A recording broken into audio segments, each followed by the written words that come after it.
to this public meeting for the Taupo Residents Group. Meet the Mayoral and Taupo Ward candidates for the upcoming local body election. Great to see such a big turnout of local people. Looks like a good couple of hundred people here. And I think we've got 4 mayoral candidates here, plus 3, 4. Yeah, so really good. We appreciate them taking their time to turn up. We appreciate that. This shows that we care. We care about our amazing town. We care about our local governance. It means a lot to us, you know, and we want to have input. We want to have say in that. I'm Tristan Bainham. I was asked on behalf of the Taupo Residents Group to be the MC for this evening. I've been a resident for 33 years. My children were born here. My 4 grandchildren were born here. I've run businesses here, and I care about the local community. So the Taupo Residents Group, TRG, is a small group of 440 Taupo District ratepayers that have an interest in helping our Taupo District councillors do the best they can for the voters that elect them. And we elect them. They're our public servants. They serve we the people. Issues include debt levels, minimise the rates burden, ensure effective and efficient provision of essential infrastructure, public consultation with the wider community, and support the Taupo District Council policies that create economic growth and will foster sustainable growth in the Taupo District. So how things are going to work this evening is I'm going to hand over to the candidates. They're going to give a 2-minute introduction, share their names, share some of their core, you know, what they're about, what they hope to achieve if they get, if we elect them back into the Taupo Council or into the Taupo Council for the first time. And then we're going to go to public question and answer. So if you have questions, you just field them to me. And we only have 1 microphone, so there'll be a little bit of pass the microphone going on. And keep things civil, keep things polite. We appreciate everyone turning up. And yeah, it's a really, really good show because, you know, transparency, accountability, and core services are important. So I'm going to hand over now for the 2-minute introduction.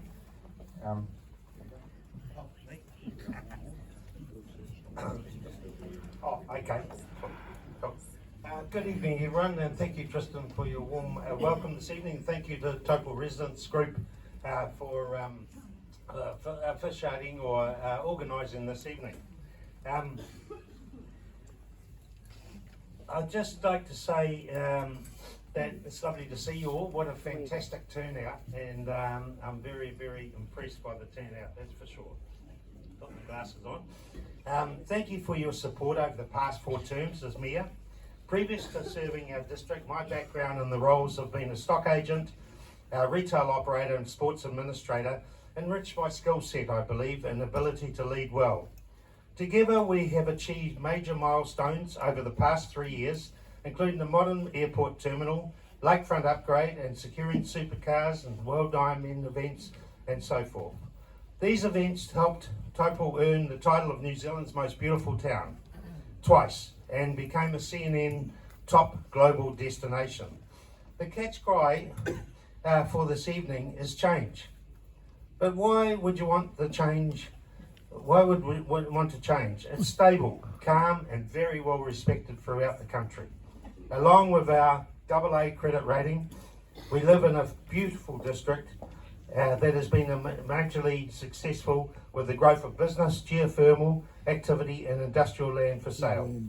But I understand for our residents, it must remain affordable to live here. We must consolidate our progress and keep life affordable across the Taupo district, while continuing to support our farmers, tourism operators, local businesses, and our geothermal sector, and our communities of Turangi, Mangakino, Kinloch, and Southern Shores, and everyone in between. In these difficult times, trust and experience matter.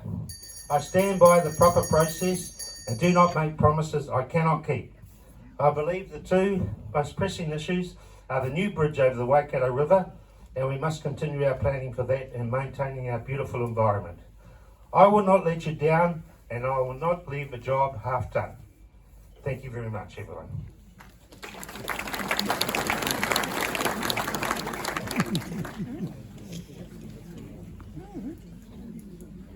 Kia ora, good evening everyone. For those of you I haven't met yet, my name is Nicola Delator, and we were given 2 minutes to talk about our priorities for what we do if we were the privilege of coming into council for you. And I'd written a great 2-minute speech, and I took the dog for a walk this morning and I threw it out. A couple of things happened. One is I thought about what I'd want to hear from the other candidates that I'll be voting for over the next month as well. And that was more around who they were and why they were standing. Rather than what. And so I want to share a little bit of that. And I think it's because the majority of us want the same thing. We've got different ways of getting there. And we'll vote differently in the coming month. But we majority want the same thing. So when the dust settles, it's who we have around the table and what they and why they're there that will matter most. And so I'm going to take my next 60 seconds to say a little bit about me and my why. Like many of us in the room, it's been tragedy that's actually maybe shaped our lives, and for me none more than losing my dear nephew Zach at the age of 13 to his mental health journey a couple of years ago, and it made me take stock and think about what I wanted to do with the second half of my career, and that is to create positive social change through brave and thoughtful leadership. So I stand here today on the shoulders of my grandparents and with Zach in my heart, and would be privileged to be your representative on the Taupo District Council. You're wondering what the second thing that happened on my walk with my dog was this morning, and that was I was listening to a podcast with Matt Brown and Dominic Harvey, and Matt said something that really resonated and made me realise why I'm standing, and he said, if you find yourself in the position of privilege or power, use that for those that aren't. As a society, we are only as strong as our neighbours, and if they need help, sorry, I just looked at Mum and Dad, if they need help, you help them with your voice and with your power, and if you'd like me to represent you on the council, it would be my privilege. Thank you.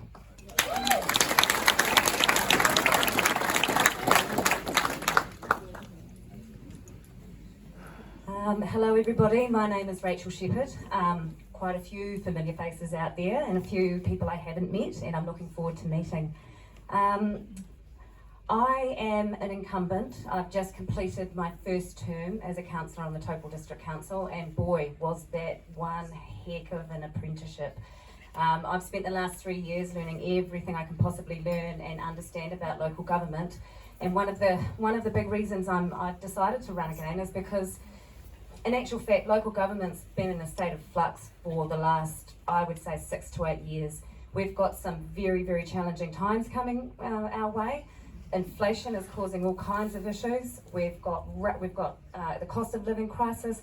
We've got legislation changes coming out the wazoo from central government, not least of which is the RMA, how we build, where we build, and what those parameters are. We've got building consent authority change. Both of those areas are in my wheelhouse. My career outside of council is in commercial and industrial building management and project management. So I manage tenancies, I arrange contracts, and I project manage commercial builds. So those areas are really important to me, and I feel that level of representation around the table is actually quite important given they are core functions of council. The other reason I'm running is because I genuinely enjoy relating to you, the public. And I do believe that our role as councillors is to be a conduit of information, because a lot of what we do is lost in the context and in the legislation and all the complexities. So my goal, if elected again, is to be that conduit of information. I'm always available, and I'm more than happy to explain my processes, how I've come to my decisions and why. I think those are really important. There's a lack of trust out there. I feel it. The election period has been very tricky. So let's bridge that gap. Let's build that trust back up, and I say we do that with communication. Clear communication about why we do what we do and how we make our decisions. Thank you.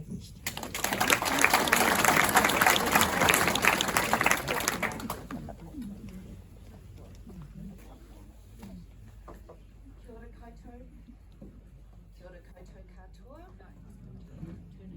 Kia ora koutou katoa. Turn it on. Kia ora koutou. Tau katoa. We're live, thank you. My name is Julie Yeoman. I'm a local business owner and I sit on 2 boards and I care deeply about this place we call home. My objectives, if I am elected to council, is to prudently monitor council expenditure with one key question in mind. Are we delivering value for money for our ratepayers? I will actively look for cost savings and explore opportunities for additional revenue streams. I will approach my role with the same tenacity and commitment as when I walked the 100k Oxfam fundraising event here in Taupo.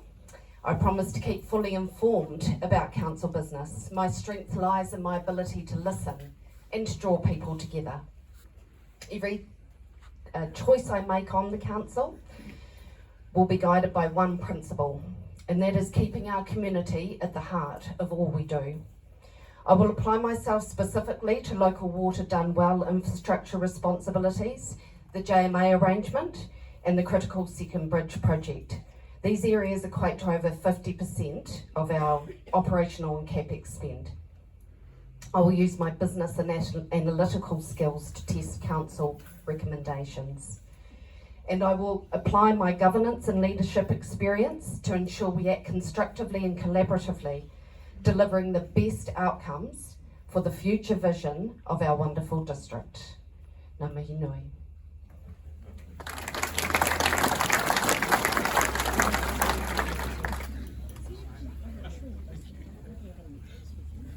Good evening, everyone. My name is Richard Cade.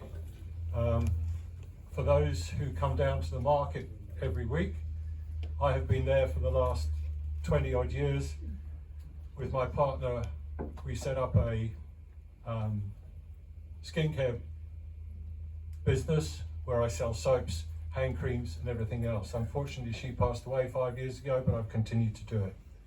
My history in New Zealand is that I was 35 years in the commercial fishing industry, where I ended up as the chief executive of the hoki and the squid management companies for the industry. I spent 4 years there, and then I came up to Taupo about 20 years ago to, strangely enough, bought a lavender farm. From there we developed the business. But I'm here because I'm absolutely adamant that we should have accountability and transparency in the council. And to do that, I will prioritise the basic structure that we need here to make it a good place to live, in the water, the wastewater and the sewage. I think that's highly important. If it means that we've got to cut back on the nice haves, then we're going to have to do it. If we have to go through the budget on a line by line item, then we're going to have to do it to ensure the cost savings are there. Because a lot of people here are basically on a basic wage, not a living wage, something less than that, which is the whatever it is. And rates going up at 8% a year is just not on for them. I listened to a couple the other day who are both on a pension. Their basic rate bill now is over $100 a week. When you're on a pension, that's damn difficult. The other thing that concerns me is the large debt that this council has. We're paying $11-something million in interest every year. And if you equate that to it, it looks like we have a debt of well over $200 million. And that is significant. And there is no provision that I can see for a debt reduction plan. And I think that is an absolute. So I hope you understand what I've said. and I look forward to serving you.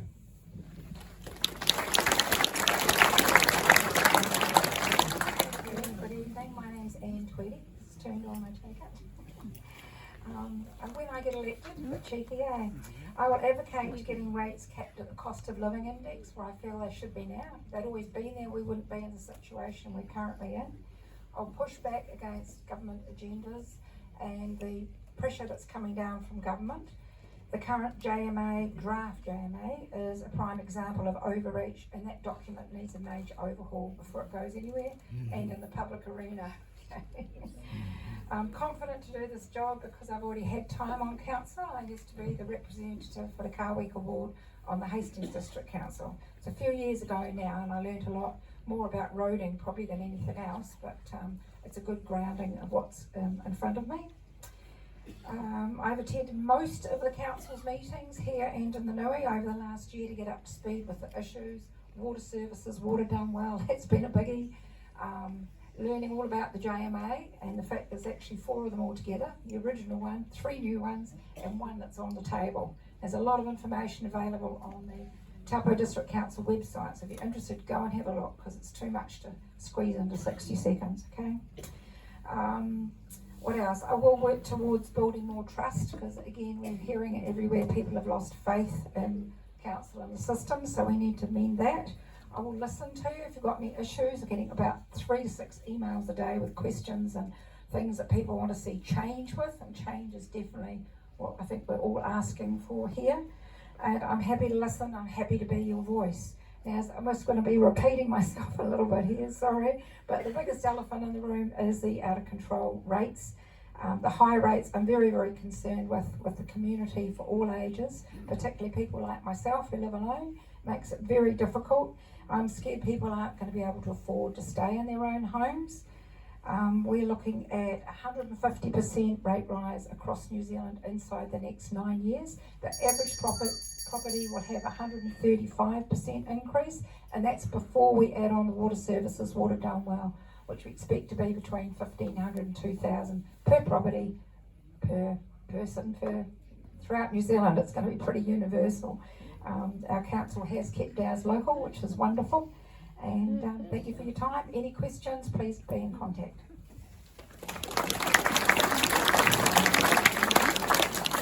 Good evening. For those of you who don't know me, I'm John Fennell. I've been in Taupo just on 50 years.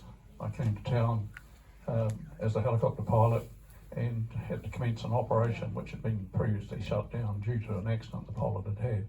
So it was really greenfield, starting with nothing, and had to build the organisation up, which used the basic business principles by controlling the costs and increasing the income.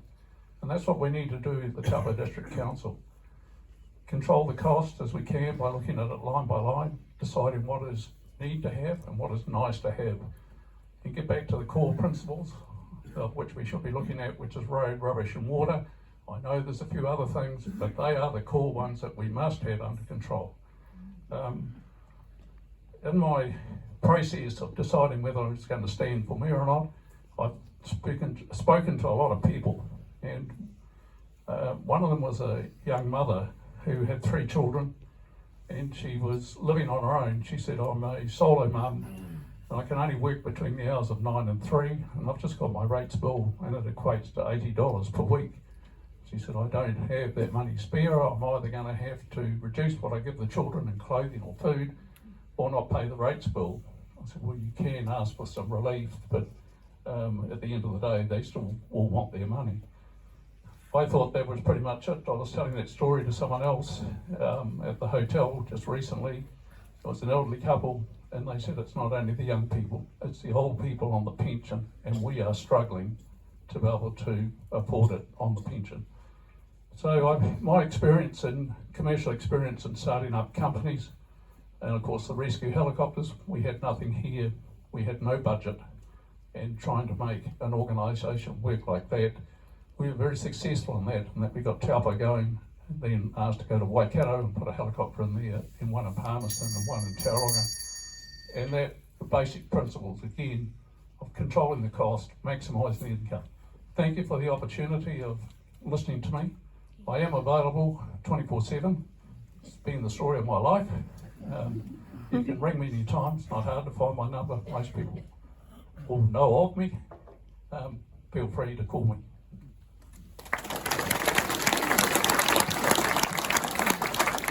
Good evening. I'm sorry about the sitting arrangement, but it was not my responsibility. My name is Mark Wynyard. I have farmed outside this town, and I still live on my little farm. But this town has been my service town for 60 years. My service to the town, the last 6 years I've run a feed station for the Ironman, including the World Championships we had recently, and I'm still active with St Andrew's Church. And like everybody else, I see the pressures on people in this town with fixed incomes and rising costs. I will address some of the questions as part of my 2 minutes to try and get you people out of here. The question of capping the rates, that is fine as long as your organisation will give me 3 components of the current work done by this district council, which I can eliminate and cut your costs. The other thing is, and it's been mentioned before, we have to look at alternative income streams, and there's a group of us looking at that, and I think it has some validity, but I'm not going to divulge it tonight because it has to have some more work. I am basically an infrastructure person because that's what the town thrives on. I am not an arts person, so dinosaurs are not my thing. However, I have served on this district council in the mid-90s, and when I left the district council with my fellow councillors at the end of our term, we left the council with a $60 million credit. Now, since that time, it's deteriorated by $10 million a year until where it is today.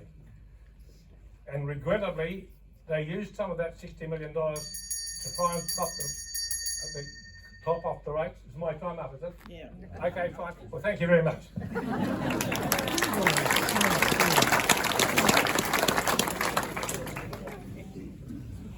Good evening, and to everyone behind me as well. I'm Kevin Taylor. I've only been here 33 years, so I bow to my seniors to my left. Well, I'd like to see the bow. 2 minutes is really brief, so I'm only going to touch on 2 things. For more than 40 years, people like us have stood in front of groups like you and made promises that could not be kept. So I'm only going to touch on 2 things tonight. The first is rates. So rates as a funding model is fundamentally broken. It does not work, and you all know that. And I get my rates bill as well, like everyone else. It is broken. I've heard MPs on both sides of the house say so. A couple of things on that. Are you aware the GST on your rates, 15% goes to central government? That's something I'm going to advocate for change. You're also aware that government buildings pay no rates. All the schools, the police station, the hospital, the courthouse. You pay for that. The other thing is water, roads, and open spaces and reserves are there for the enjoyment of everybody, but only ratepayers foot the bill. There has to be a different funding model to make this viable going forward. I'm happy to advocate with central government for that. The other thing is rates caps. I've been privy to some presentations on both the New South Wales and the Victorian model. That's fine, but again, it's a case of be careful what you wish for because you may end up being disappointed. That's just a bit of a heads up. Rates caps are great, the devil is in the detail. The second thing I want to touch on tonight is the viability of councils. With all of the changes, and Rachel's mentioned a few of them, waters, and we voted to keep that in-house for now. The RMA, consenting are being regionalised, district plans are being regionalised. There will be very little left for many councils in this country to be viable. My intention is to advocate that we are a receiver of services, not being led or amalgamated with someone else. We need to stay strong. I'm happy to advocate on your behalf. Thank you for listening.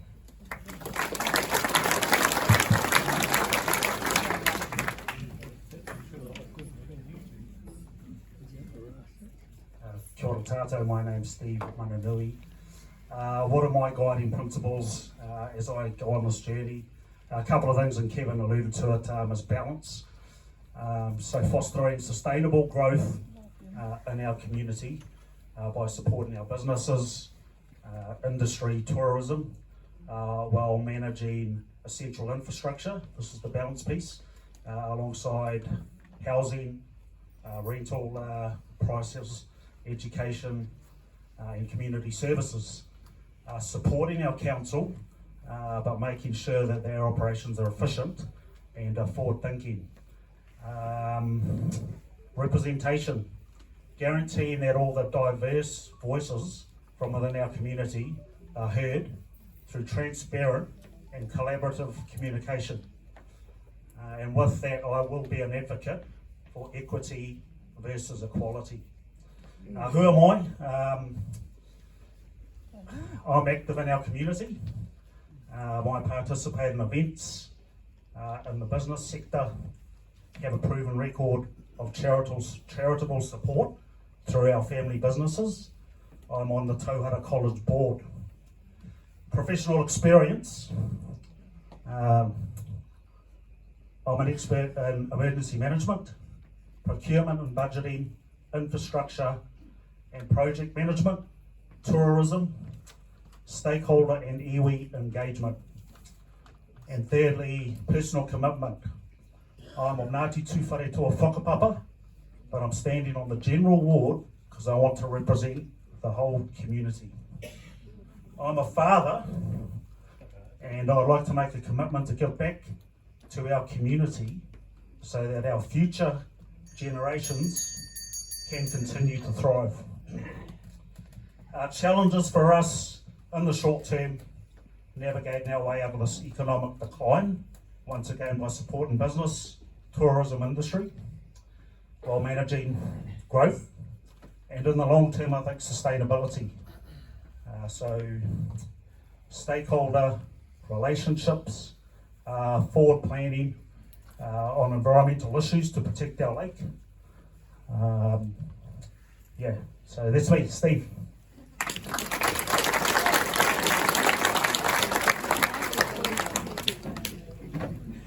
Kia ora everyone, my name is Belinda Walker and it's amazing to see so many of you here tonight. Thank you for making the effort to come out and find a car park. A little bit about myself. My husband Darren and I have lived here permanently for almost 10 years. We lived 15 years in London. We chose to come home with our 3 kids. We've raised them. We took our time. I've got one at university, one at college and one at primary school. So I've got a wide range of experience across what people are experiencing in education. I serve our community as the development manager for Taupo basketball in the winter. In the summer it's Taupo cricket. But my passion is helping people as a health coach. Prior to that I had a corporate background in marketing and strategic planning, and one of my passions is bringing a vision that we can all buy into. I would love to know if any of our current councillors can stand up and give us our vision. I only know parts of it because I've had to apply for funding, and you've got to put it, so what are the goals you're reaching? But it's got to be something we can all participate in. And that's something that we need to do. We've talked about rates. I think we're all on board with we've got to do our best job we can with our rates. But what is something that we can all do to help each other? And my passion is about helping the community. I'm very grateful in the New Year's Honours list this year to be awarded the member of the New Zealand Order of Merit. That was for leadership of community, for early childhood commitment, for commitment to sports facilities, to music, and for advocacy for the Kinloch area. That's my proof that I'm committed to here. I've been challenged to stand. I'd like to serve you if you'll have me, and I'll bring that same polite persistence and positivity to deliver what we need to deliver to bring us together. If we stay divided, we're not going to achieve something, like sport. You're only as strong as your weakest player. We all have to come together. We are all the most valuable players on our teams. That's what we teach our basketball kids, and that's what we have to have on our committee. On our committee of councillors, we must be a team, and we must be committed to you to come out and tell you what's going on in a clear way that you can hear. Not just Facebook, hear face to face with you. Thank you.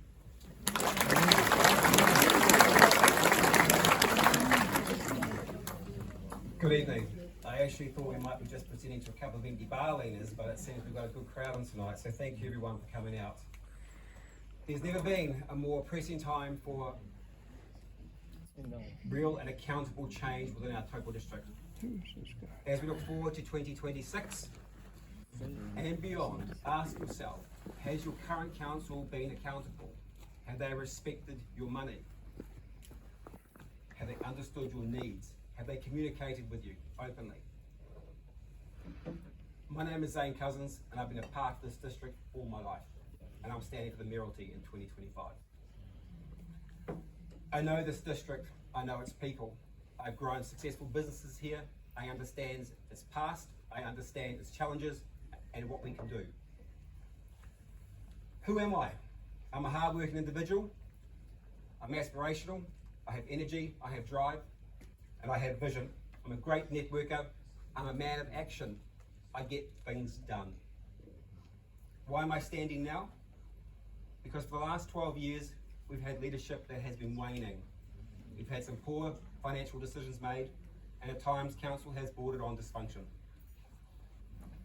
I'm the only mayoral candidate that has a plan to make things better, because we can be better. My 100-day plan forecasts how we will change things. I will deliver to you a cohesive council that is razor focused. One that leads with a vision, respects ratepayers and their money, and makes every dollar count. Council doesn't have an income problem, it has a spending problem. I'll ease excessive spending, cut waste, and reorientate council back to its core services. And I will run it like the business it is. Meetings, decisions, conflicts of interest, they will be brought into the light. We will socialise what council does, so you can see how your elected members front for you. I will seek out external funding sources, champion business, reduce red tape, and lift opportunities for our youth.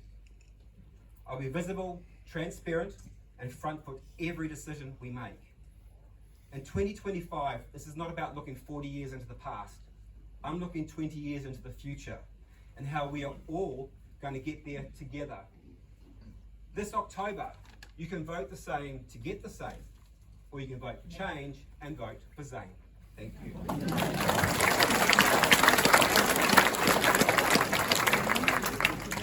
Good evening all, I'm Steve Punter. This is the first time I've put my hand up for council, which means I have no baggage.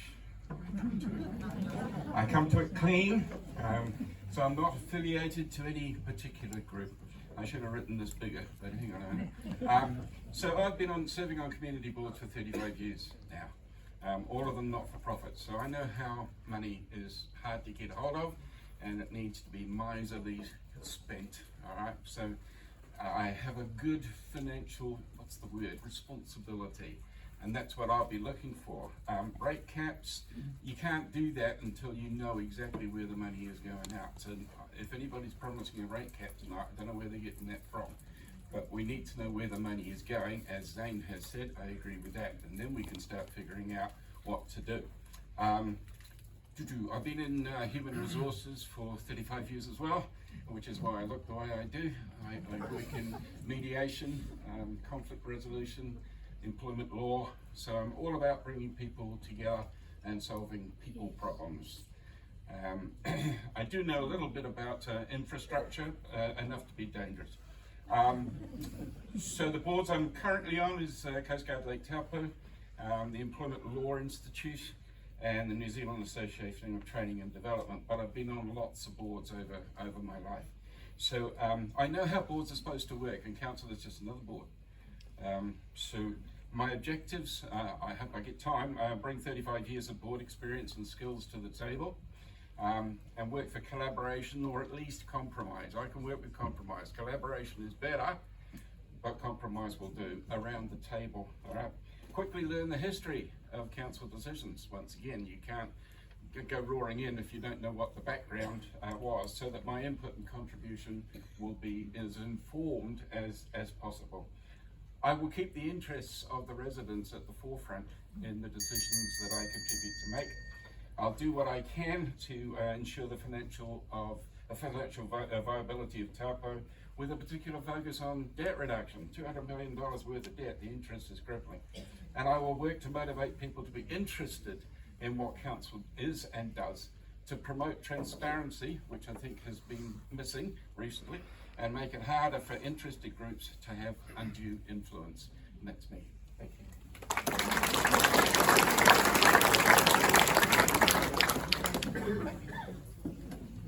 Well, hello, I'm Duncan Campbell, one of your sitting councillors. I'm actually a born and bred Aucklander, but don't hold that too much against me. I've been here 9 years and I'm not planning on going back.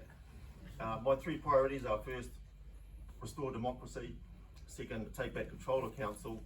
These two things are so that council decisions can reflect the will of the people, not just agendas, which is happening now.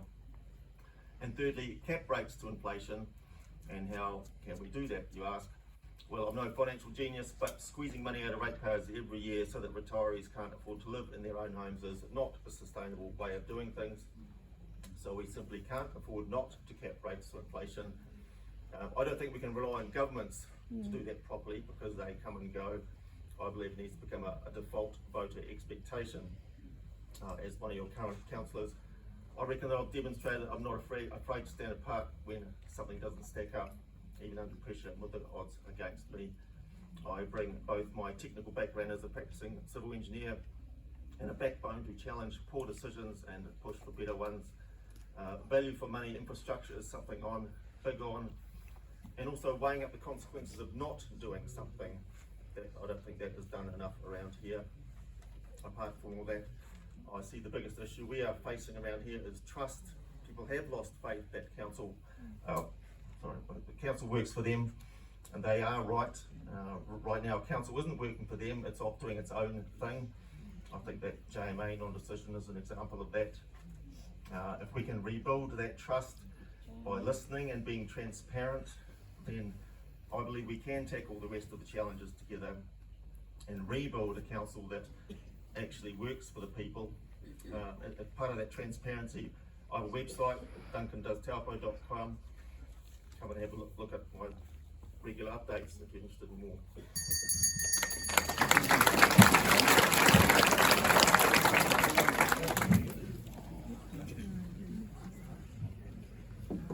It was very, very informative, and everyone spoke very well. So we're going to go to the public question phase. So if you want to ask a question, you can put your hand up, direct it to... I have a question to the Mayor. You wax lyrical about the relationship you have with Tū Wharetaua, right? With his JMA, etc., and how glorious this is. But I drive down to Tūrangi and I see a slum area on our beautiful, pristine lake. Now then, please tell us, what is the relationship that you really have with Tū Wharetaua? Whose land is it? Is there progress? There is progress, because I see a lot more shacks being put up. All right? What have you done in your term of being a mayor to rectify this eyesore? Thank you. Thank you, Helen, for your question. Certainly tried, I can assure you. Progress, please. Yeah, well, the thing is, if you try really hard, which I have done, I've had so many meetings, so many hui, so many cups of tea down there, and Waitanui is a classic example. You know, it's very sad what we're seeing there, down there on the lakefront. So I haven't achieved it, and I'll be honest about it. Just have not moved. I believe they are out of town Māori people that are there, that have just arrived on a strip of land that is belongs to it's a privately owned bit of land, but there's transit on either side, so it's very difficult. But can I just say that the JMA, yeah, absolutely. I believe that we need to progress that, but we need to communicate it better, and we need to communicate it more. But we need to do it because it's an act of parliament that we've got to do. Unless there's a change in government or change in parliament statute, we have to do it. So you know, basically, it's essentially around resource management and considerations which happen from there. So there's nothing to be feared of, but I totally agree with you, Alan. Those squatters or whatever they're called, they need to go. It's not fair. It's not fair because they're not compliant. But it's a matter of being able to do it in a courteous way and tell them that that's not the way to live. So we will keep trying. We'll keep trying. I've tried 5 Mile Bay. It's a classic example. They're not going on the public reserve land now, which is quite good. But I totally agree with you. Thank you. Next question, please. Please enlighten me. What does JMA stand for? Joint Management Agreement between the Ngāti Tūwharetoa Trust Board and the Taupo District Council. So the taxpayers, are they included in this joint management agreement? Yeah, we're not going to. We really want to ask questions of the. Yeah. Can I just say there's already 2 existing. Sorry. Thank you, Tristan. There's 2 existing now, Rokawa and Tiara. So 2 existing in our northern part of the district. So and they work very well. They got implemented, no hassles at all. So there's nothing to be feared of. It's about protecting the lake. So you say. It's nothing to do with using the lake or charging regimes on the lake. That's already been settled by the Crown. So please read it. Please, if there's any questions, come and see us. Can I ask a question? Another question. Why don't we get any information in the mailbox of all the people that want to stand for council?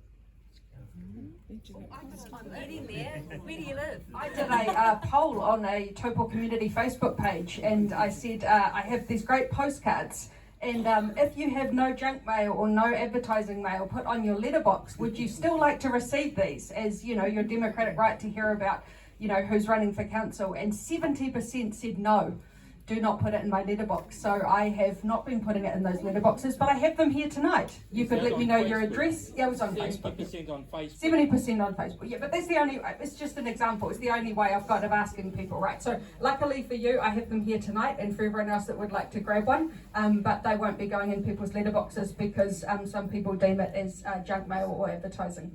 Could I just add one thing? When you get your ballot papers, you'll get a snapshot of all your candidates. Oh, you think I need that? You get a snapshot, except for me, because my internet access didn't give me the back page of my nomination form where I have to put a snapshot on me. But I am on Facebook and I am in the local paper, so I'm trying to keep you up to date. But you will get a snapshot of every candidate, okay? Thank you.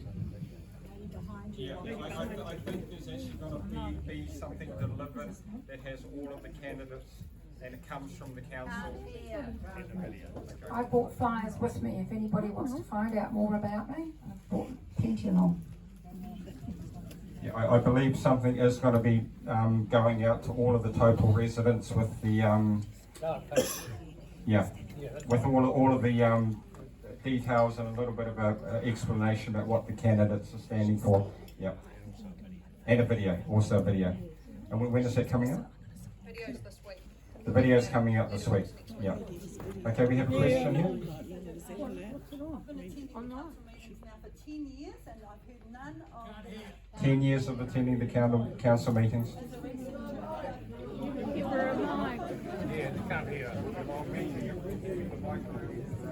Thank you very much. Tēnā koutou katoa. I'm Rangi Māori and I'm part of Te Tūte Mahuta Hapu that's residing down at this area this gentleman has spoken about. I'm part of the Hapu of Tūwharetoa.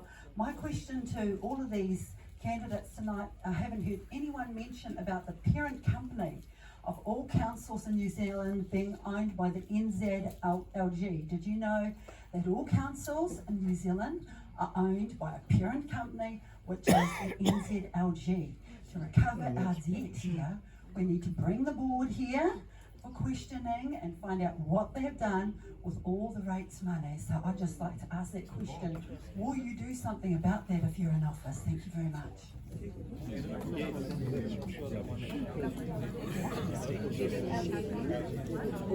I think that was actually LGNZ she was talking about.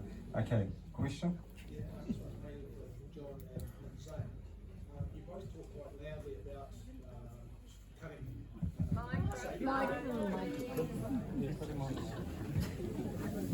This question is for John and Zane. You both talk quite freely about cutting rates and cutting the funding that's being spent. Where will these cuts cut from? What programs will you cut? What will it save? And when will it happen?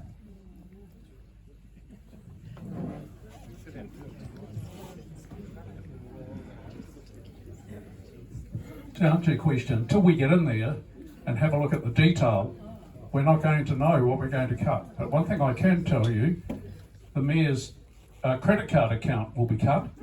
If I become Mayor, I won't have a credit card, as the previous Mayor didn't. And the nice to have items such as the dinosaur down in the park.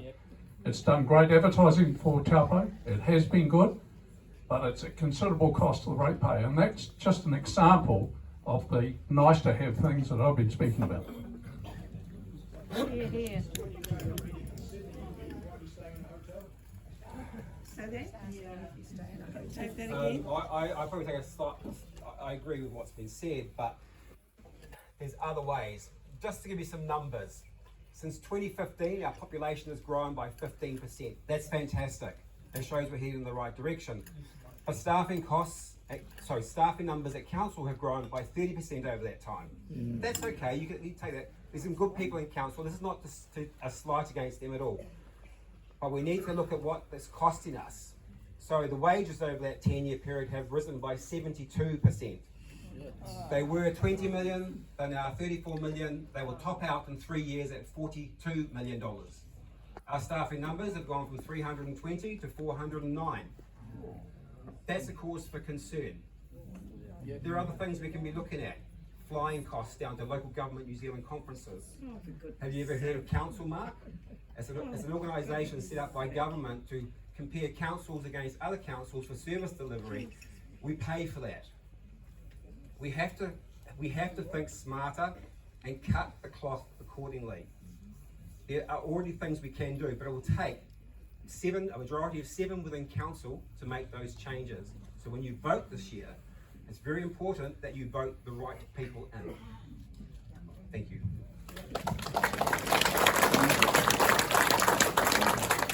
So I know that was addressed to Zane and John. If you look at the long-term plan that was consulted fully, you will see 90% plus of the expenditure is on capex on roading and waters infrastructure. That is not a nice to have, that's what we have to do. Agreed. So there's no issue with that. If you're talking about capping rates to the rate of inflation, we don't do shopping at council at Pack and Save. It's quite different. The cost of steel, of water treatment plants, of concrete, of all the things that the capex budgets go into have risen exponentially higher than the rate of inflation. So there's a couple of articles that have been in the media recently, one in the Christchurch Press, an interview with Brian Cadigan, who's a retiring mayor from Clutha, who in 2019 had their council at the lowest rates in the country, had zero debt and about $28 million in the bank. Roll forward to Three Waters, or Local Waters done well. They are now $168 million in a hole and had 24% rates increase last year alone. I'm sorry folks, but we need to be real about this. The country is in a debt to the tune of just under $1 trillion. That's the national debt. Councils around the country are facing between 100 and 168 billion dollars of expenditure on water alone. Now that cannot come from us, which is why I said the rating model is fundamentally broken. We need to work in partnership with central government. And I appreciate that, yes, you can get some public-private partnerships. No one's going to do that for a wastewater pipe. That's not true. Well, just let me finish. It is unlikely you'll get that. You can get that, so you'll get that for sports facilities, you'll get that for stuff which is visible. Now, we're already working in partnership for housing, which is another issue. But you just need to be really careful about what you are promised, because when you do get in the door, you'll find that, oh, I didn't realise that. But if you read the pre-election report, if you read the long-term plan, All the information is actually there. It's publicly available. So thank you.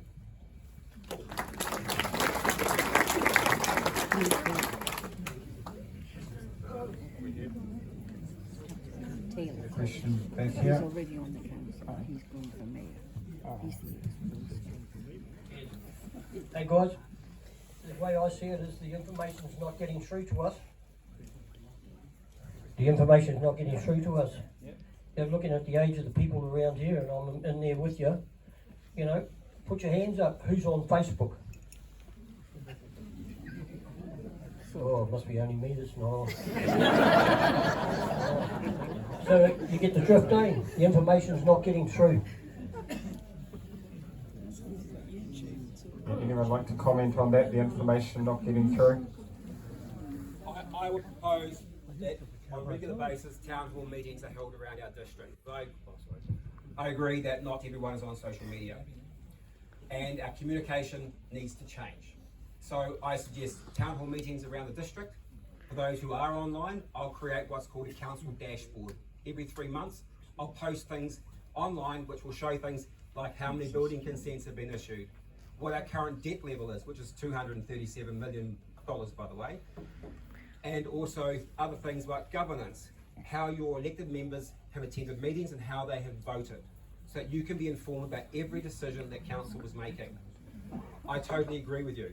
Transparency is not sufficient in its current form, and we can do a whole lot better. But again, I reiterate, it's how you vote this election which will change that. Thank you.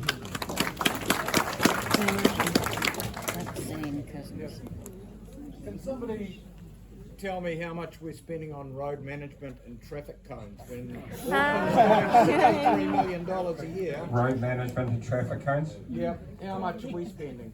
Too much. Exactly. In Kinloch, there's a hell of a lot. Okay, road management and traffic cones, how much are we spending? I'll be a politician and avoid the question, but talk on the same topic. And I don't know the exact number, but I did hear one of our infrastructure managers a couple of years ago mention that it was at one point exceeding the maintenance budget. And I say to those who are poo-pooing the idea of rates capping, I mean, I look, the cost of traffic management have ballooned in the last 20 years, what it used to be. And guess why? That's because no one's been pushing back on the likes of NZTA and central government for letting it, just let it slide, and everyone's been sucking it up. I'll tell you what, if it had been rates caps and councils that had limited budget, there'd have been more pushback from all the councils, and even the likes of the local government New Zealand, who, if they were actually representing the interests of councils, would have been pushing back on that before it got this far. Can I have a crack at that, please?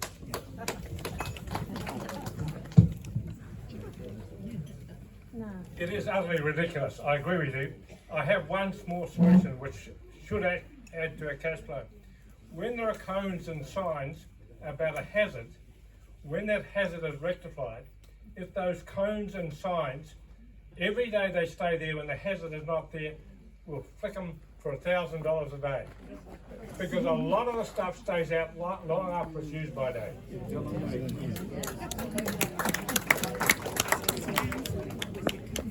Okay, we have another question here.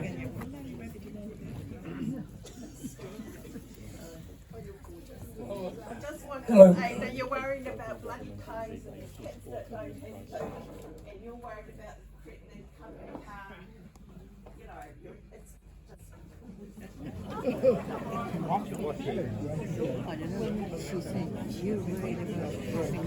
Kia ora everybody.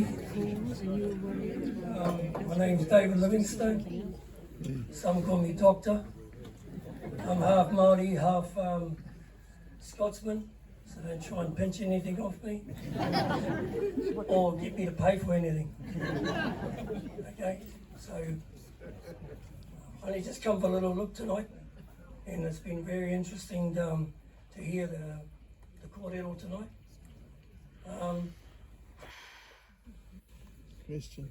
Rather than talking about cones in 12 years or so, or in 10 years or so, I don't believe you'll be able to drink the water from Lake Taupo. Why do I know that? Because I lived at Tukanu for most of my life. I was born in Taupo, I could always claim that, because he follows at the only maternity hospital over here.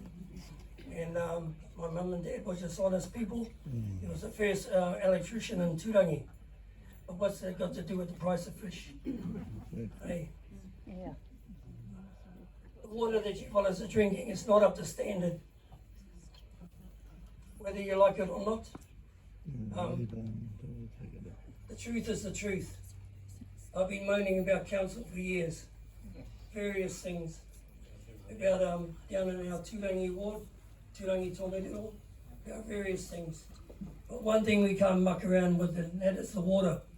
For the water is the health and well-being of everybody in this community.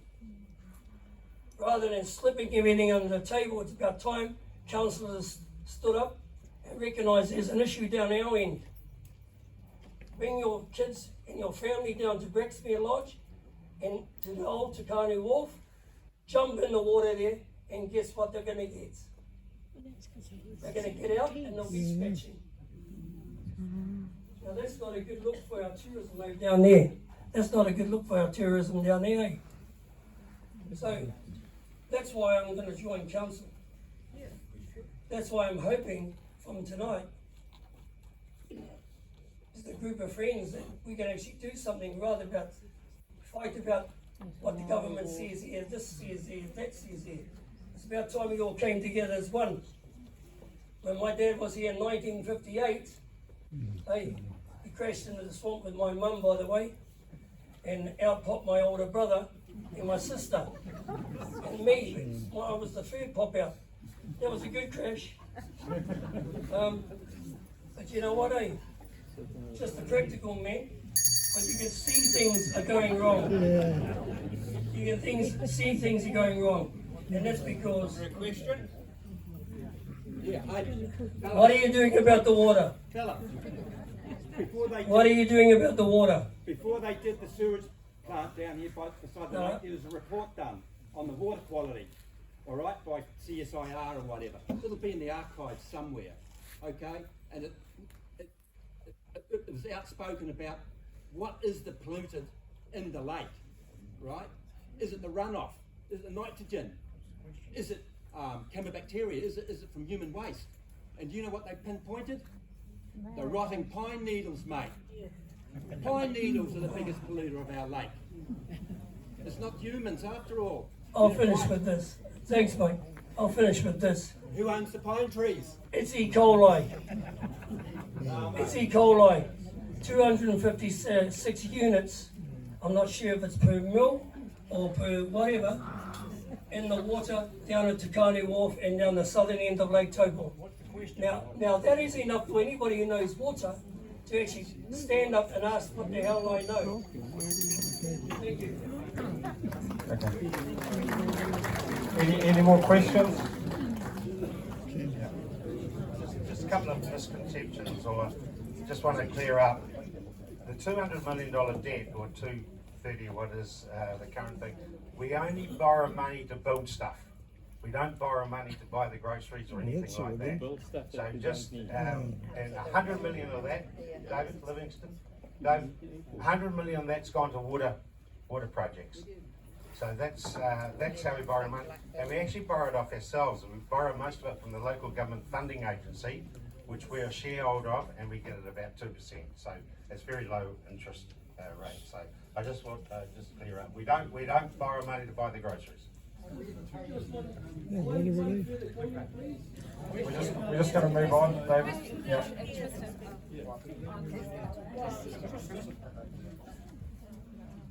Look, I'm just going to approach debt in a slightly different way, actually, because debt is a strategy as well, and we should have a good debt strategy. Because if we have to build a new wastewater treatment plant, which we do, how do we fund that? Do we rate all of you today? I can tell you now your rates are going to go up significantly.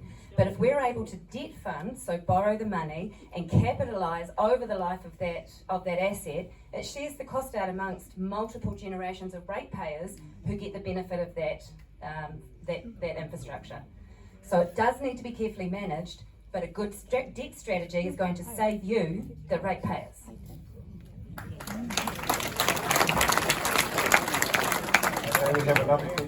we have another question here. Hi, I'm new to your council, so I just would like to know who are the sitting council members at the moment here? I'm one. You're sitting, 1, 2, only 4 of you. Are there others that haven't turned up tonight? How many others? Well, there are 12 councillors, of which 8 come from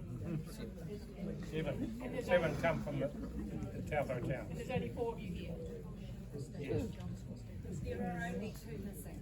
Tristan's unwell and so is Yvonne with a leave. And just a couple of quick questions. First one, with those that are wanting to come in to council, will you show more transparency on what we're actually spending on these so-called wins with like Ironman and that so on how much the council is actually spending, not just on winning it, but how much they're actually spending on putting participants up in hotels, paying for their food and everything. And then the second one is to the current sitting members. Property values have gone down, yet rates have gone up. Why? Okay, anyone like to ask that? I'll leave it to the. Get another microphone. I'll leave it to the others to answer about the Ironman. Okay. The government legislation requires us to rate property. That's the way it works. So yes, they will drop, and I would suspect this year they'll drop maybe 10-15%. That's the market cycle. Council still needs to fill the coffers, so the equation will just change. That's all that's going to happen, though your rates won't go down as a result. The speaker's not working. Sorry? Microphone. Oh, sorry. Sorry. So just to recap, government legislation requires us to set rating values on property. That's the law. They're normally done every 3 years. They're in the cycle at the moment to be done. I understand I'm talking to somebody from the company that's been engaged. They won't be released until, I think, January or February. Councillors might know different. That won't change. They'll drop by around 10 to 15%, I would suspect. It's not going to change what you pay in rates. It's not how it works. The equation will remain the same to keep the coffers full. So hopefully that answers your question. Can I answer the question about the major events? We have some fantastic events. I think we'd all agree they're amazing, but we need to make sure that as a whole community we are benefiting from those. The local retailers benefit from those, not just closed streets, and we understand how that whole equation works. So absolutely transparency on it, but knowing that we've got a whole picture and that we're all winning when we have these big events, not just certain parts of our community. So I'm happy to address the rates issue, and saying is quite right. That's how it's done. The revaluations are due early next year. Don't know what they are, don't know exactly when they're going to come in, but that's the model which is set by government, over which we have no choice, and we have no influence. It's done independent of council. So we're a receiver of the information, and we don't get to produce that information. Can I just address the question of transparency, and particularly with regards to the major events? Every time I come to these meetings every 3 years, you hear the same thing. We're not getting information out of the council. Now, we do have to address that. We have to do better. This is my first go at being the mayor, and I undertake that we will be more informative to get the message out to you. With regards to the major events, they do bring a lot of money to town, but we need to measure that by surveying the retailers and finding out exactly what that money is. I personally have done that myself with regards to skydiving operation, and we were able to prove it was significant, the annual spend. But that needs to be made available and up for scrutiny so that everyone can see it, and it's justified, or it either is justified or it isn't. Thank you. I would like to address the question raised about transparency. It's not the first time we've heard it tonight, and like most issues in life, communication is usually at the root of it. Well, I am aware that there are many platforms that the council use to communicate information, and part of my due diligence for standing for this role has been to explore many of those. Most of it is online, but it's been identified tonight that not everyone is online. So if transparency is the issue, no matter what the context of the issue, in your case Ironman, others have been raised. We need to find a way to talk to you how you want to hear us. We are here to service you and to ensure that you are comfortable with what we are doing. So we need to talk to you in a way you want to be hearing from us. And it sounds like we need to explore other avenues. And just to answer the question about transparency around the events, I know that figures were released around the World Ironman and how much that did bring into the community. It was somewhere in the region of $1.50 for every dollar spent, as my recollection at present. I also know that Town Centre Taupo,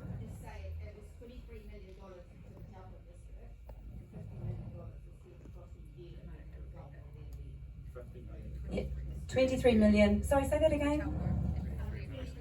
23 million in the Taupo district and 50 million in the whole of the country.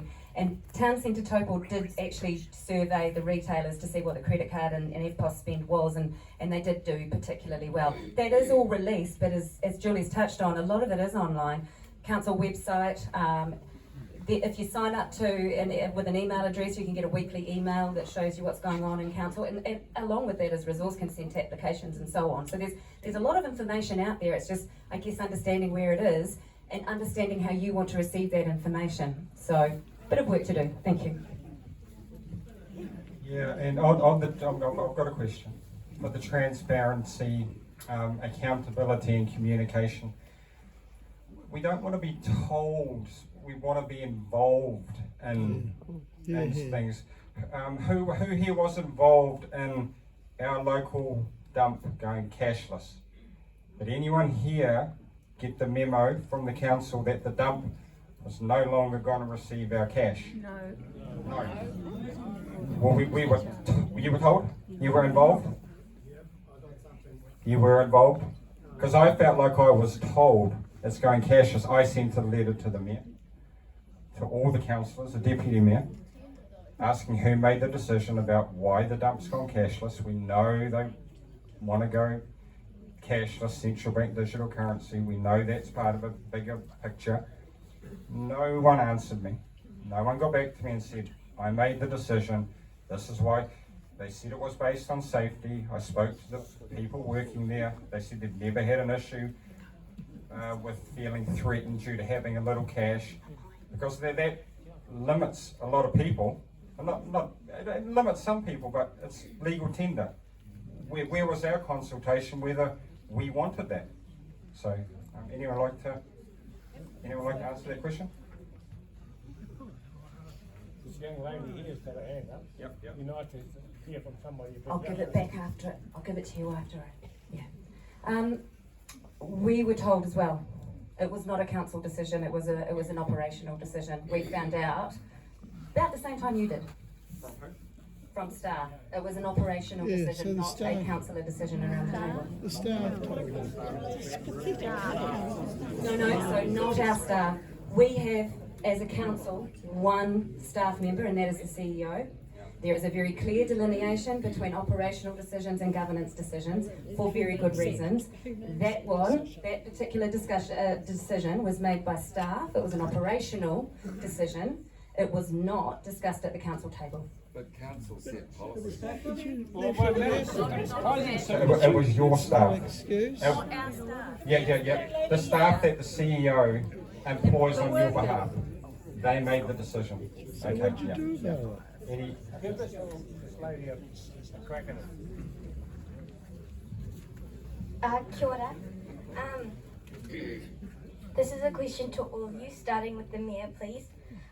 How do you understand Te Riti o Waitangi in the context of local government in Taupo Direct Council, or District Council? Do you support retaining Māori boards as a way to uphold Te Riti and ensure tangata whenua representation? And if not, what alternative approach would you propose? Thank you. Good question. We'll go down the line on this. Great question. My experience is that obviously we've had a training of Māori representatives and it's worked really well, I can assure you. It's, you've got 2 Māori councillors on a council that's been very valuable. It's still democratic, that it is one person, one vote. Each councillor represents the same amount of ratepayers. It is simply, if they're on the Maori roll, they vote for the Maori representative or the general roll. However, there will be a referendum, and I totally understand that, and I'll always endorse the result of the referendum. So we'll just have to see how it goes, but I'm totally supportive. I've seen it, I've experienced it, I've been, you know, in most meetings, and they're very, very, the input from the 2 Maori councillors has been very, very valuable. Thank you. Kia ora, thanks Amelia. I think the signing of the treaty wasn't, okay, we've got it from here. It was, let's walk together. And I don't think the council's done a particularly good job of inclusion and democracy, you know, diversity around the table. And so I will go with what the referendum says, and I'd like to see the Māori wards remain. In all honesty, I have no issue with representation around the table as long as it's endorsed by the community. We have a democratic process in place, and I will work with whatever representation it is that the population, the community would like. If you're asking about my experience working with Māori ward candidates, I put it to you that it might surprise a lot of you how much engagement is required of council when it comes to iwi and hapu. And I can tell you, with the lack of trust that I was talking about earlier, the ability to have Māori ward councillors converse our position on council, because it's complicated, we've got legislated time frames, we work differently. So in that regard, I'm a pragmatist, it worked well.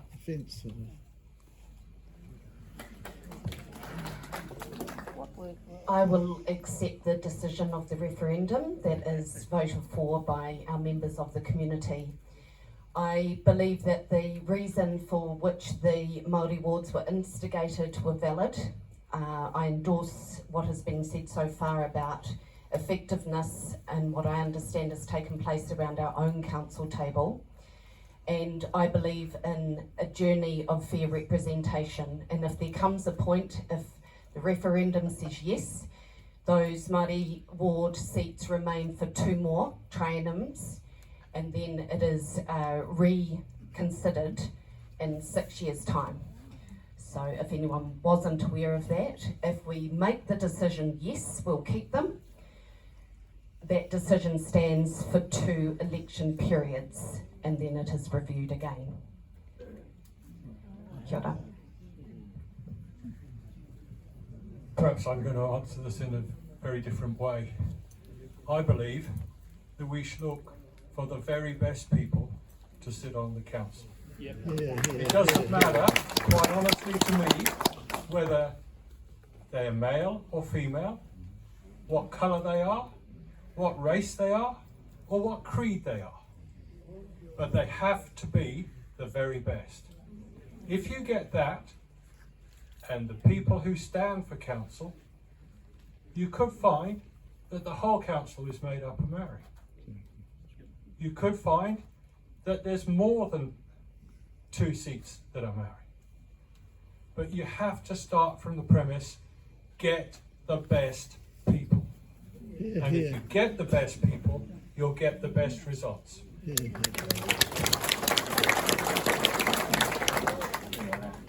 I'll be honest, I have questions about this for the district. Personally, I'd like to see Taupo do what Hawke's Bay does, which you get the lake and you divide it into 4 quarters, and every quarter is their own rural community board and their own community representative for council.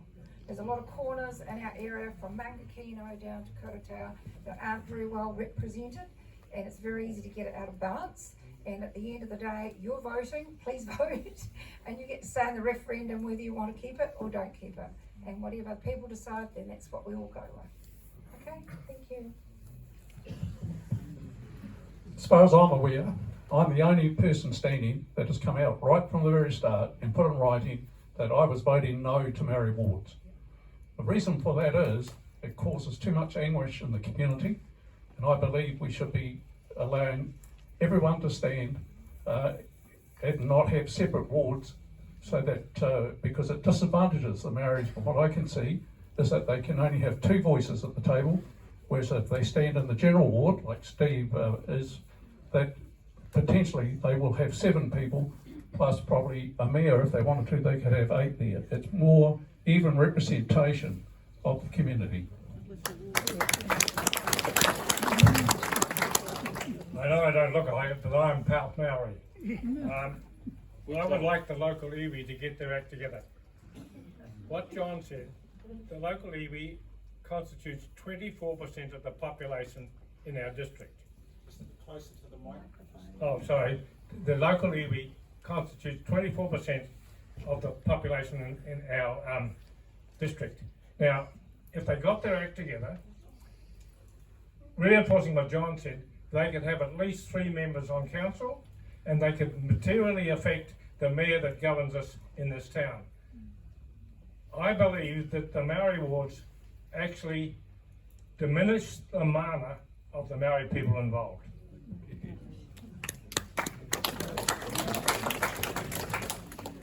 Thank you. You asked. Turned it off because it was you. Thanks, mate. Well, that doesn't talk like this. You asked 2 questions. One about Te Tiriti. So that was a contract or a treaty between the Crown and Māori.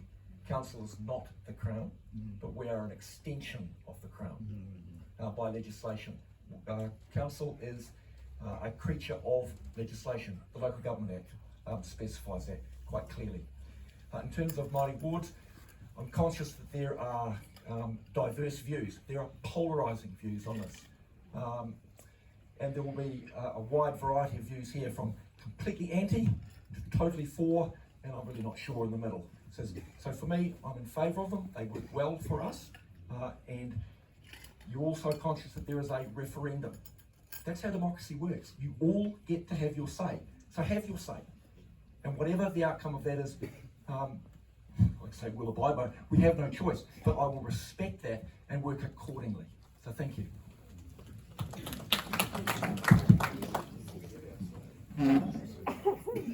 Kia ora, noa. Māori wards ensure that we have equity in our community, and they also help us to maintain partnerships. This is important for sustainable growth here in Taupo because of the significant amount of iwi land ownership. Okay, if someone else, a PwC of the world, owns 65% of our land here, we'd be looking at it differently. So those partnerships are important.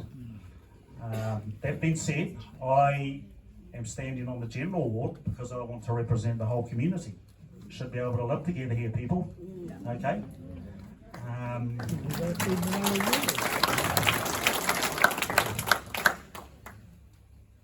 The majority of our schools are on Māori land. Our most prized possession, the moana out there. It's what invites people to this area.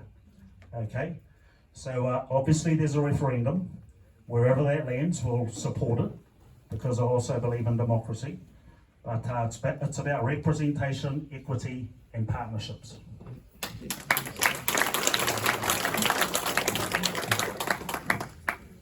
So, obviously, as everyone said, whatever is voted by you who vote, we will stand by. We have to.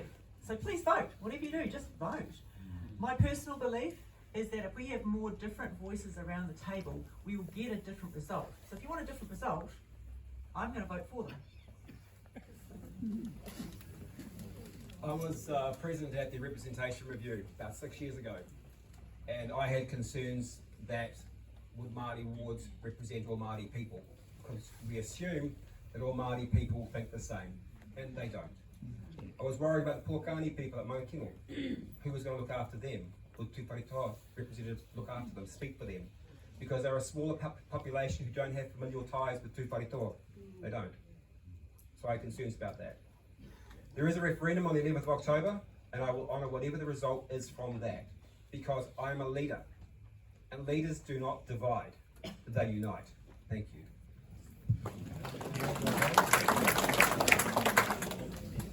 Well, I guess I knew this was coming up, so I did some pre-thinking, all right? But I don't know how many of you share the feeling that whenever this subject comes up, especially if you're a Pākehā, that you feel like you got one foot on the edge of the cliff and the other on a banana skin. You know? So you know, there's this unhealthy and unnecessary caution. So let me talk about the treaty for a minute, and it's a fascinating subject which I have studied and done a lot of reading. And my heart goes out to that piece of parchment because so much weight has been placed on that piece of parchment over the years that I don't think it was ever designed to cope with the things that we are talking about today. So a statement from the British colonial officers at the time was that it was a hastily cobbled together document formed by well-intentioned amateurs. And another comment from that time was, had the colonial office known what was in it, they would have disavowed it, but they didn't read it for 2 years. So, you know, my history studies of that go back a long way, all right? So, I appreciate what the treaty was originally designed for, and I appreciate the people who put it together were well-intentioned. Now, I also appreciate there's difference of opinions as to what the treaty means, but instinctively, no, I don't support Maori wards. It's from the heart. The word democracy is 2,500 years old, and it comes from demos, meaning a people, and krasos, meaning, what did I say? Rule. Yeah, so it means that people rule, not some of the people, all of the people equally. And I appreciate the arguments between equity and equality. And I don't want to get hung up in those semantics. I want to work from the heart. We are one people, apparently, Governor Hobson said. That's disputed. But if you do enough reading, it seems to be that that's what was said at the time. We are one people. That was the intention. That's what I want it to be. I don't see myself as a foreigner. I see myself as a New Zealander. And I support all minorities. I want to take them all and wrap them up and support them and care for them. Not just one. Okay, thank you.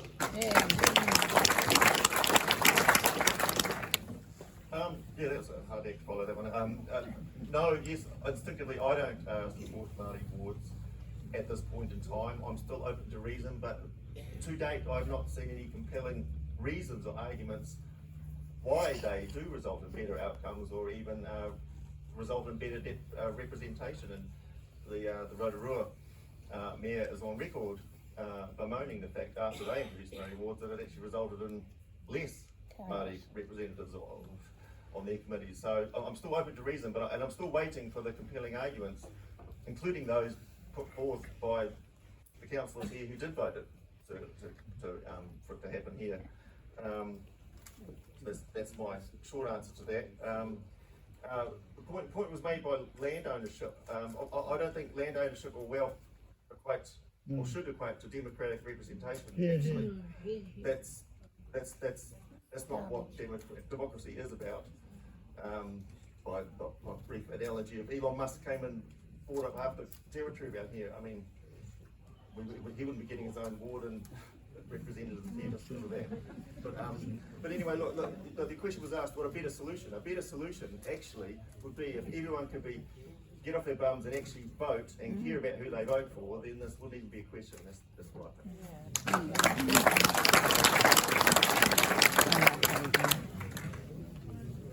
Okay, we have 10 minutes left, so we'll take one, unless people want to keep going. People seem keen. Hi, Alan Arnold. I have a very simplistic question, but I think it's very important. A household has a budget, they only have so much money coming in, and they have to live within that. And if it's not enough for a new car or something like that, they just make do and make decisions around that. a business that's effective has to do the same thing. And in my view, as far as the financial things go, I view the council as financial managers. And no business or family can just say, oh, we haven't got enough to pay for what we need to do this year, so we're just going to charge people more. We're just going to, just get money by charging people more. No business would do that because they would just go out of business eventually. The customers would just walk. And we are your customers in a way. And we look at you as our financial managers. And so that's a bit of a speech rather than a question, isn't it? My question is, does the council view themselves as such? And how seriously do they take that as making sure that the council does operate in a good financial footing? Very good question. It is a very good question, and you are right to see it perhaps as a family unit. The fact that council gets most of its money from rates is not changeable, so there is a fixed income. It's a bit like being on a pension. There's only so much rates that are coming in, and we have to work within that budget. But at the same time, we've got to try and get rid of a $200 million debt, and I'm not sure how we're going to do that without going back to the ratepayers to help us over a long period of time to pay that back. There needs to be a plan. So currently, as someone said earlier on, our debt servicing is $11 million a year. I need to place a bit of a lens over that. That's 4,000 ratepayers' homes, 4,000 homes rates a year. That's the entire population of Kinloch, Hilltop, and Richmond Heights combined, just to service our debt. That really does boggle the mind. Let that sink in. But you're right. We need to manage the money better because we are actually a business. We have a CEO, for heaven's sake, that you can't get much more corporate than that. We have money goes in, the product we provide is services. You are both customers and shareholders. Recently, council raised our debt limit, so we can actually borrow another 130 million. So we can go to $367 million in debt without drawing a breath. We need to have some restraint. I'm not saying for a second that there hasn't been reasons why we've had to go into debt, but we need to manage it. Because the way councils work, that pause rating that Mayor David was talking about before, do you know why we have that? Because they know that if things get tight, we come back and we rate you further. We just keep rating you and rating you. That sounds bad, actually. You know what I mean. That's the way it works. You are, and it sounds harsh, but you could be a bottomless pit. But we are a business, and no business will run like this. No business in today's world will run like this, constantly running at a loss and getting further and further into it. Thank you.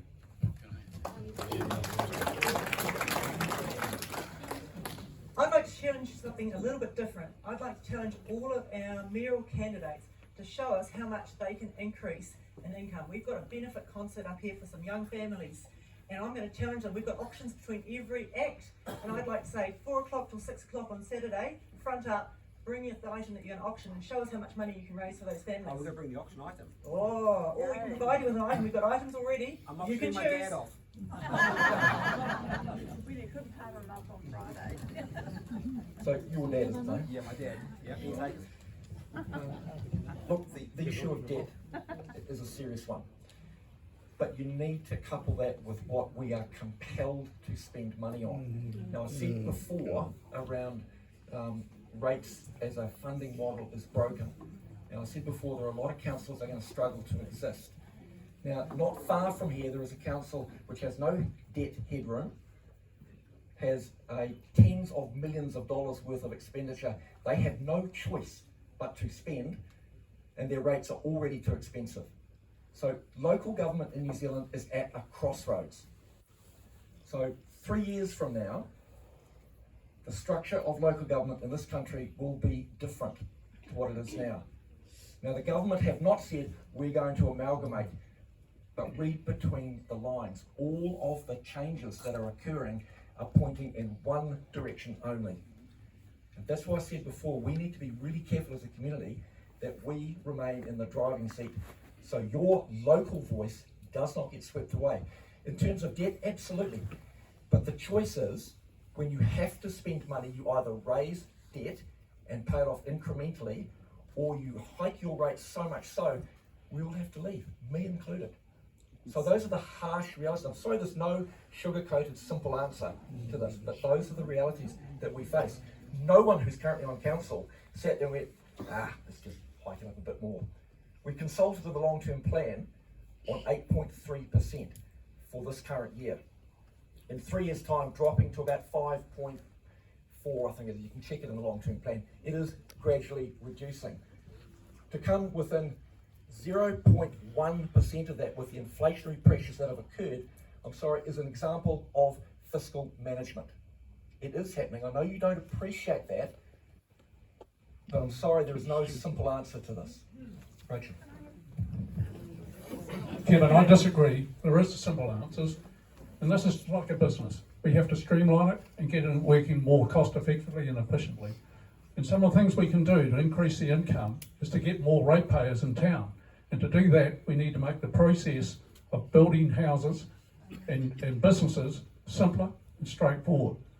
I hear in my talking to people, I heard numerous stories about the hold-ups they had trying to get a resource consent through. That is what is holding this town back. We need to work collaboratively together and get this town moving, and more people here paying the rates, because you can have more ratepayers and you don't necessarily need to have increased staff. That's something I think that needs to be addressed urgently. We just keep adding more and more staff, and if we keep doing the same, we'll keep getting the same results. We have council as a whole, I don't know who made the decisions, I'm not going to point my finger at anybody, but you can look back on the last year and see where so much money's been wasted, from boom boom to 2.3 million on one set of traffic lights. We could have had 3 roundabouts for the same spend. Other things have been passed through. I put a lot of time and effort into the 10-year plan and come up with some great strategies to reduce costs and to make money. Nobody took me up on any of them, including my budgeting advice. Nobody got back to me. And 3 days later, I had my rates demand in the letterbox. Nobody took any notice of it. So what's motivated me to stand up is I don't feel we're being heard as a member of the public. I'm a retiree. There's a lot of people in this town with 1-income families, and it's getting too hard to stay living here. And I can't see how my grandchildren are ever going to survive in Taupo the way we're going. So we need to cut out those extras. We need to have the have-tos, infrastructure and stuff. And there's a lot of pressure on these guys from government with the water services and other packages of things to do, but they need to be spread out over a longer period of time. And like Rachel said, financed over a longer period of time. You can factor in depreciation, but what we've really been lacking here is common sense and the ability to say no to those extras when the rates are already too high. And we're not going to get them down without cutting out those extra things. Just my opinion. Certainly I agree with that.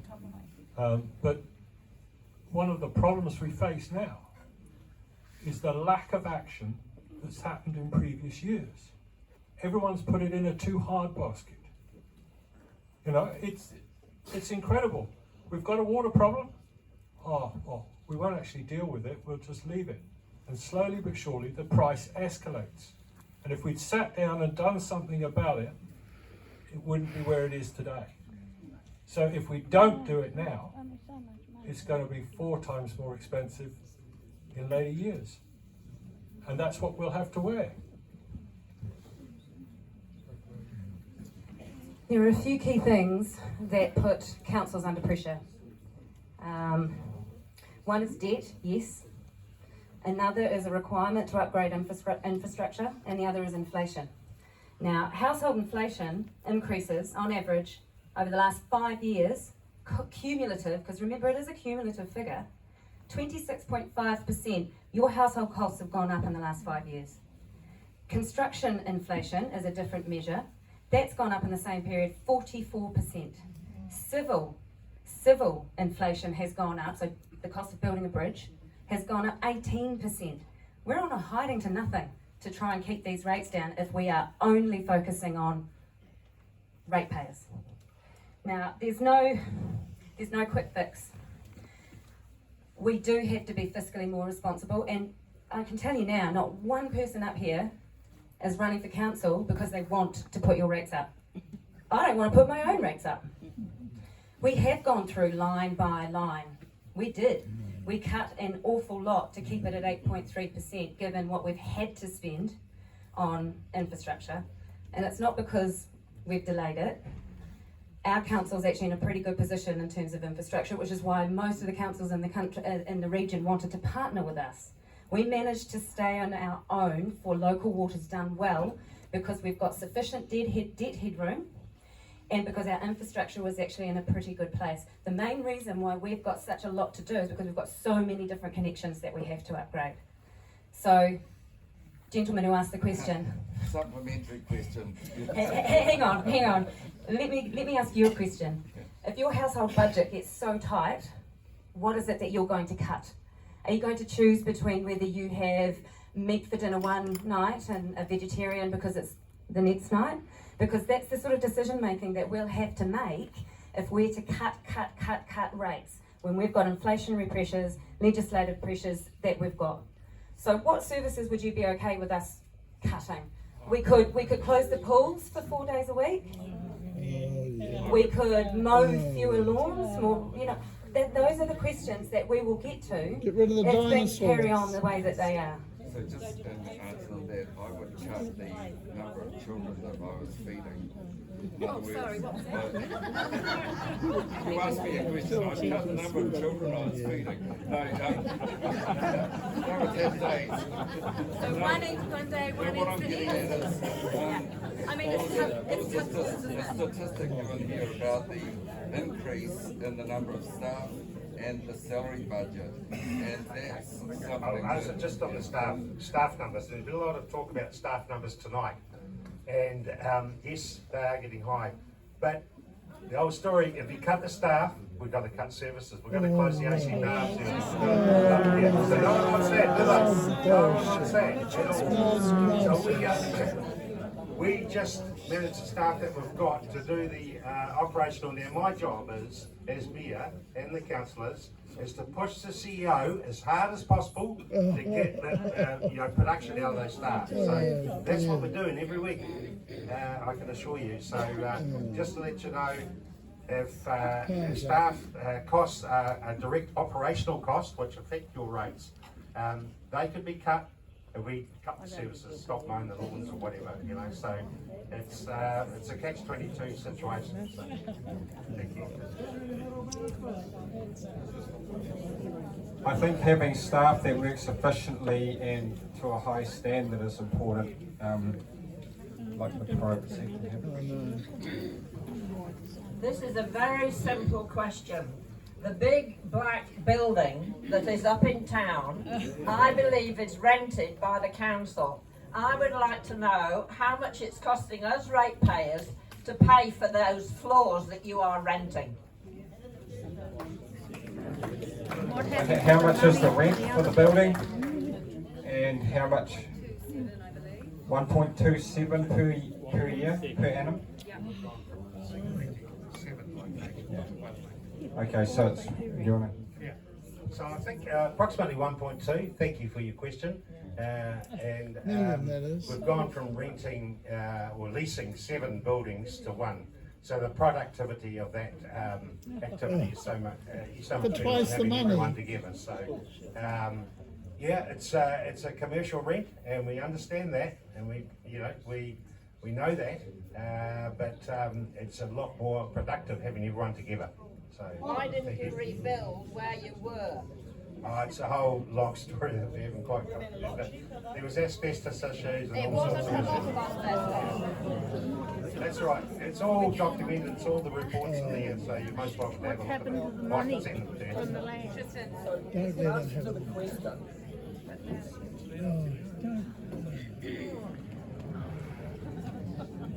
Look, it's a legitimate question. Why didn't we rebuild? Well, it's really simple. We've been hearing about transparency tonight and consultation with the community. The overwhelming feedback from the community was lease, don't build. And that's the only reason we got into a lease building. It's because you as a community told the council that's what you wanted. It's So now really you're that paying simple. twice as much. Okay. Hey, was there anyone here, 200 people, consulted whether we should stay at the old council buildings or lease, or lease at the new building in town? Anyone here? One person? Two, three? Three people? 3, 4, 5?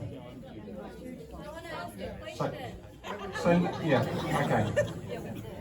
Yeah, so I've just got one question here, then I'll come over here. Doesn't sound like a lot of consultation. You guys go on about legislation change being pushed upon you, and you've got to do this and you've got to do that. Every council in this country must have the same problem. Well, why don't somebody get a set of balls and tell them to stop?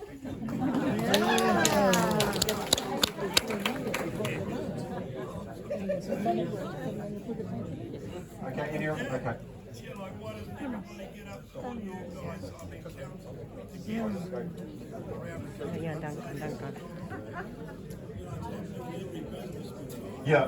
Just briefly, yeah, I mean, I mentioned it before, but I think if there was a lid on the place, like some sort of limit, then there would have been a lot more pushback a long time ago.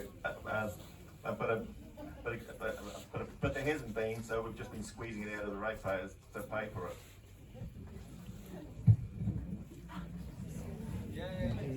Kia ora everyone, yeah, hi. I've just got a question. It's not for any of the new candidates, but the current sitting councillors. I've heard a lot tonight about, you guys speaking that there's a need for transparency. You guys, answering a lot of the questions that the public has.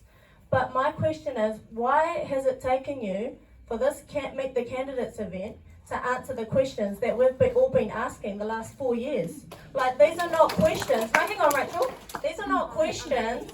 These are not questions that we've just come up with on the spot tonight. These are questions that the public have been asking you for the last 4 years. And Duncan, 3 years, sorry, and Councillor Campbell, we may not get along, but I applaud you for setting up your own website to try and communicate to the public, because I haven't seen any of that from any of you other sitting councillors. So I just want to know why, this is the most I've heard from you fellas the last 3 years. Why? Very good question. Yep. I've actually spent quite a lot of time trying to get out there and talk to as many people as I possibly can. I do have a Facebook page as well, and you're welcome to follow that. I didn't know you until just now. Hi, nice to meet you. As I said earlier, I do believe we're a conduit of information, and I've certainly done my best over the last 2.5 years. I do answer emails. No, you don't. Yes, I do. I've answered every email I've ever got, with the exception of a bulk email of about 100 that came through from a server. I struggled with that in the space of 24 hours, but I do. I make a point of replying to all of my emails. I make a point of meeting with whoever wants to talk to me, and I've gone to visit people at their places of... I've been to talk to the Rotary, I've been to the Women's Club, I've been all over the place trying to express what it is that I am doing on behalf of the public. So I'm sorry if that didn't reach you. I don't know what other channels I can find, but I'm willing to keep looking. Can I just say, every meeting is public meeting, unless there's a confidential part which might involve a property sale or something like that. And also there's 2 pages, at least 2 pages in the Taupo News every week. Basically explaining what we're doing and that sort of thing. But Propaganda. we're an open office. You come to some of the meetings. Get involved. I think the Enjoy it. problem though is that there's a difference. You can have a lot of information out for the public, but it's accessibility.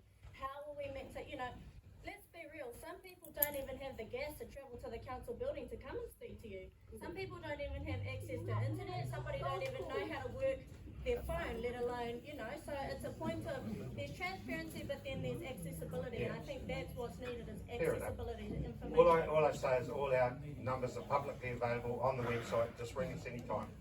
Can I just say, you can go to a council meeting, absolutely, and we've been and we've sat through them. The loudspeaking system is atrocious. You can't hear people. You've got people who hide behind a pillar that you can't see. If you're sitting on one side of the council chambers, you can't see the people on the other side of them. Exactly. You know, if you want these meetings made public for people to see and attend and be involved in, then they've got to be able to hear everything that everybody says. And at the moment, First time I've heard a problem with the sound system. I know the pillars are there because it's an IL5 building. yeah. It was mentioned at council meeting the other day about someone at Kinloch couldn't speak, they couldn't hear you, and they said you hope you heard this time. He mentioned his name, I can't remember who it was. Yeah, and some of the community halls could be a struggle, but we take that point on board. Just as we go to our next question, I did send an email in the last month to every councillor, Rachel, and I never got a reply about the dump going cashless. Who made the decision? Or anybody? You did? Okay. Didn't get it. Didn't see that. Check my junk. Maybe. Okay. This will be the last question, then we'll wrap it up.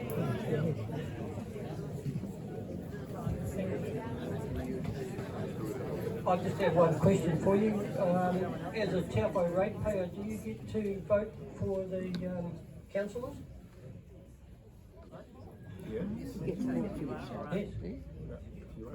As a Taupo ratepayer, do you get to vote for the councillors in Taupo? Yes. Because at White Road, we're all ratepayers, we're all Taupo ratepayers, and we don't get to vote for any councillors. We get to vote for the mayor, but we don't get to vote for any councillors. But we're in the Taupo district. Who wants to field that question? Okay. It's a legitimate question, and that was one of the concerns a lot of people in the rural area got. So at the last representation review, and Zane mentioned it earlier tonight, there was another one coming up in a couple of years' time. What council heard was the rural community, those outside of Taupo, wanted their own voice. But an unintended, an unknown consequence to most of those people was if you gave your own ward, that's the ward you vote in. So when the representation review comes around again, if you want to vote for the 7 councillors in the Taupo ward, the only way to do that if you're in the East Rural ward is for that to be abolished. It's that simple.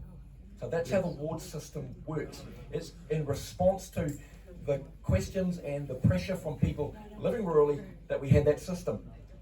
And then I've spoken to a lot of friends who live rurally go, oh, well, I can't vote for Taupo. It says, yes, but the devil's in the detail again. Read the small print. So again, when it comes around, have your say. Okay. A big thank you for everyone making the effort to come out tonight. You know, if you want transparency, accountability, communication, focus on core services, you know, we have the vote. You know, if you see people here you like, you know, your vote counts. Talk to your friends and family. You know, they'll be governed by the people. Public servants are guided by the people who vote them in. So a big, let's give a big hand to everyone that's turned up this evening.